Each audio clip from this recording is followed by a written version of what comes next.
For 11 years, a man kept a list on his workshop wall of everything the world owed him. Every unpaid hour, every promise that quietly disappeared. And here is the strange part. He was right about every single mark. The debts were real, and that wall still cost him more than any of them. My name is Second Wind. Today we're going to explore a story about a man who spent 11 winters measuring the wrong thing, and what it finally cost him to find out. In a hill town called Ashcombe, where the whole valley sat on one great shelf of pale limestone and the dust of it settled on every windowsill and every collar in the place, there was a stone yard at the end of the road. And in that yard worked a man named Emrys Holt. He was 34. He had been there 11 years, and if you had asked anyone in Ashcombe who worked hardest at Lane's yard, nobody would have hesitated. Emrys hauled, Emrys split, Emrys squared block after block until his shirt went stiff with dust and his knuckles cracked open every winter. He was not lazy. That is the part people always get wrong about men like Emrys. He was first through the gate and last out of it, and he had been paid almost exactly the same for 11 years. So every evening, when the yard emptied, he took a stub of chalk from his shirt pocket and made one mark on the inside wall of his shed. One mark for every hour he had worked past the hour he was paid for. One mark for every promise that had drifted away. Over 11 years, that wall filled. It filled the way frost fills a window. And sometimes he would stand in front of it with the door half open and the evening light coming in low, and he would feel something that was almost comfort, because the wall was proof. The wall said, "I am not imagining this. I am owed." And he wasn't imagining it. That's the part that hurts. Now, the yard belonged to an old man named Osric Lane. Osric was 71, small and stooped, with hands so knotted he could barely close them around a cup, and yet those hands could still take a rough block of limestone and find a face inside it. Osric carved. He did the fine work, the letters, the leaves, the small quiet figures on the church gate. And every year, in the first week of winter, Osric would find Emrys in the yard and ask him the same question. "Come in the mornings, before the gate opens. I'll teach you the fine work." And every year, Emrys said the same thing. "I can't. I need the hours." Because that was true. It was a good, honest truth, and it was the most expensive one of his life. The mornings paid nothing. Learning paid nothing. You cannot eat the first 2 years of learning to carve, and Emrys had a rent, and a bad roof, and a long list of things he was owed. So he said, "Ask me next winter." And Osric asked him next winter, and the winter after that. Meanwhile, there was a younger man in that yard named Bram Colley, 29, sandy-haired, easy to like, the kind of man who talks while he works and never notices he's doing it.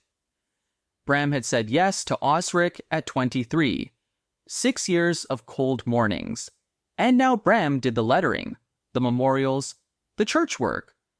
Emrys watched him from the far end of the yard and told himself a story about favoritism, because that story was easier to carry than the other one.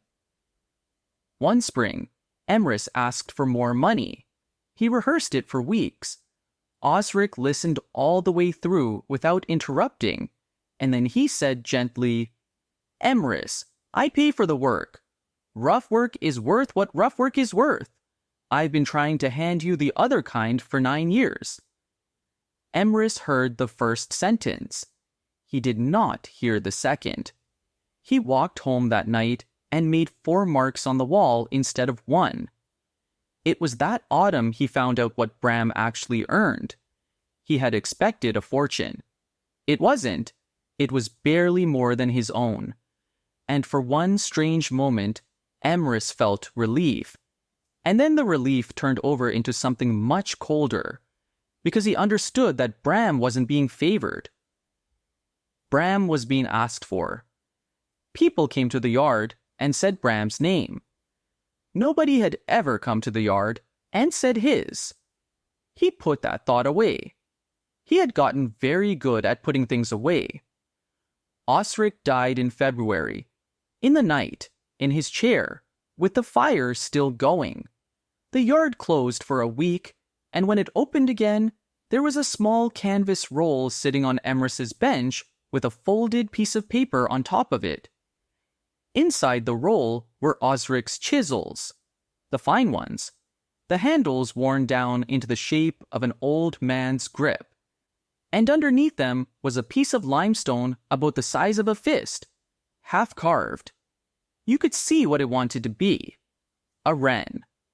The head was finished, and one folded wing, and the rest of it was still just stone.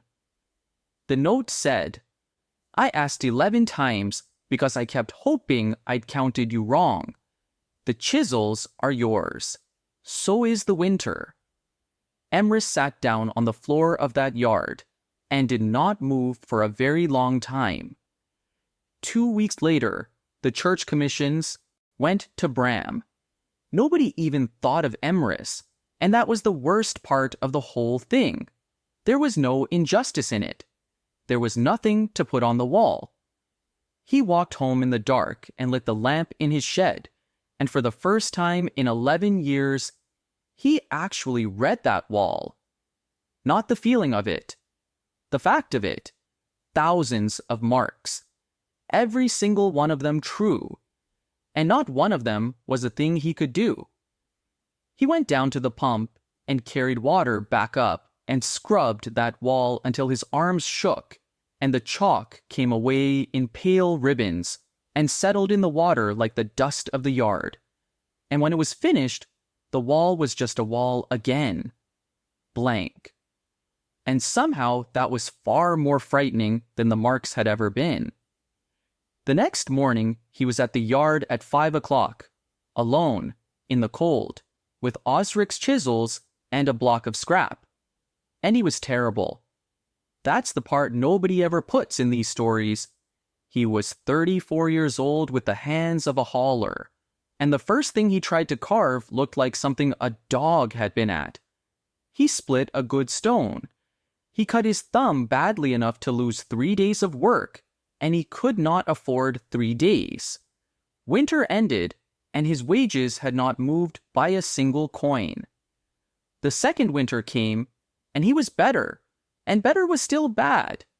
He ruined a piece he'd worked on for a month, and one night in that second winter, he stood in his shed with a stub of chalk in his hand in front of that clean wall, and he came very close. Because grievance is warm. Grievance is a fire you can sit down next to. Learning is cold and slow and quiet, and nobody claps. He put the chalk down. That is the whole heroic moment of this story. A tired man putting a piece of chalk back down. In the third spring, a woman from the far side of the valley brought something broken into the yard.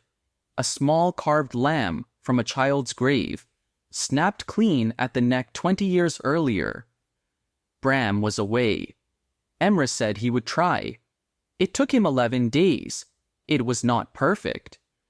The new stone was a slightly different white, and if you knew where to look, you could see the join. The woman stood there with her hand over her mouth and didn't say anything for a long while, and then she said, "Thank." And then she told 4 people.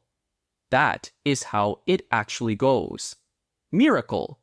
4 people. 6 years went by, the way years do. His income was, by the end of them, roughly 3 times what it had been, which mattered, and which he almost never thought about, because it was not the thing that had changed. What had changed was that when something difficult came into that yard, people started saying his name. And Bram, good, loud, ordinary Bram, knocked on his door one evening and asked, whether Emrys would take half of a job too big for one man. They worked side by side all that summer, and Emrys found, to his own quiet surprise, that he had nothing left to hold against him. In the 6th winter, on a gray morning with frost still on the yard, he took out the half-carved wren and finished it. The second wing, the small hard eye. He set it on the windowsill of the room where Osric used to work, facing out, the way a bird sits when it's about to go. And that spring a girl started at the yard, 19, quick, sharp-eyed hauling blocks with her sleeves shoved up past her elbows. Isolde Fenn. She wondered if, but she needed the hours, so probably not, so never mind. Emrys stood very still, and then he said, "Come at 5, before the hours start." And she said, "Are you sure? I could ask you again next winter." And he said, "No, you don't have to ask me 11 times. Here is what stays with me about this story. Emrys was never wrong. Every mark on that wall was honest. He really was underpaid. He really did work harder than most, and the world really did fail to notice him for 11 years. Being right just turned out not to be the same thing as being free. So, let me ask you something.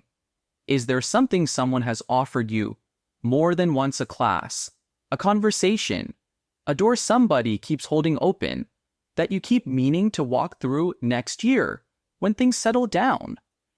And if you're honest with yourself, how many winters has it been already? Here's the one small thing you can actually do with this. Tonight, find the hour in your day that you would not miss if it vanished. You already know which one it is. And tomorrow morning, before anything else can claim it, give 40 minutes of that hour to the thing you keep postponing. Not the whole hour. 40 minutes. You will be bad at it. And that is not a reason to stop. That is just what the beginning of everything feels like. Because the world may never settle what it owes you. But nobody, in any winter, can stop you from becoming worth more than the debt. If this story touched your heart, please like this video, share it with someone who may need to hear it, and subscribe to Second Wind Tales for more meaningful stories about hope, courage, and personal growth.